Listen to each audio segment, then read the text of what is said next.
ক্ষমতা হারানোর ১ বছর পেরিয়ে গেলেও আওয়ামী লীগ কৌশলগত কোনো সাফল্য পায়নি।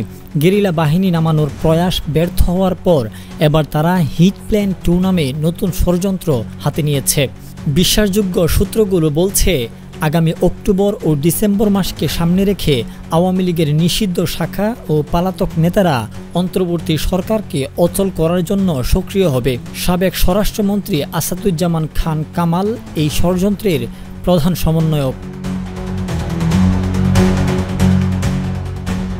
আওয়ামী লীগের যুগ্ম সাধারণ সম্পাদক বাহাউদ্দিন নাসিম, মাহবুবুল আলম হানিফ, মহিবুল হাসান চৌধুরী নৌফেল ও জাহাঙ্গীর কবির নানকসহ শীর্ষ নেতারা কলকাতার গোপন অফিস থেকে এই কার্যক্রম পরিচালনা করবেন।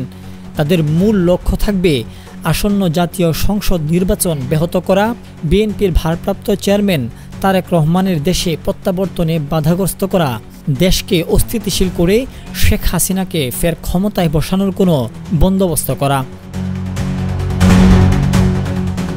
পলাতক নেতারা বিশ্বাস করেন, ক্ষমতায় দীর্ঘ ১২ বছর ব্যাপী দুর্নীতি ও নিপীড়নের কারণে সরাসরি ভোটে ক্ষমতায় ফেরা কঠিন তাদের জন্য।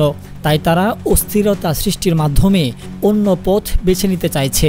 সূত্রগুলো বলছে, আগের ষড়যন্ত্রের সফল অসফলতা থেকে শিক্ষা নিয়ে এবার আরও সূক্ষ্ম ও সুনিপুণ পরিকল্পনা প্রণয়ন করা হয়েছে।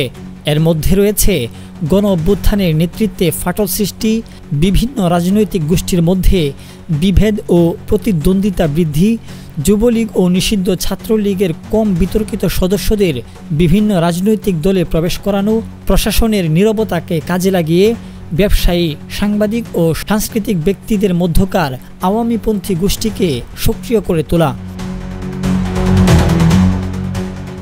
এসব পরিকল্পনার মাধ্যমে আওয়ামী লীগ নতুন করে রাজনীতিতে সক্রিয় হয়ে দেশের রাজনৈতিক অস্থিতিশীলতা বৃদ্ধি করার চেষ্টা করছে।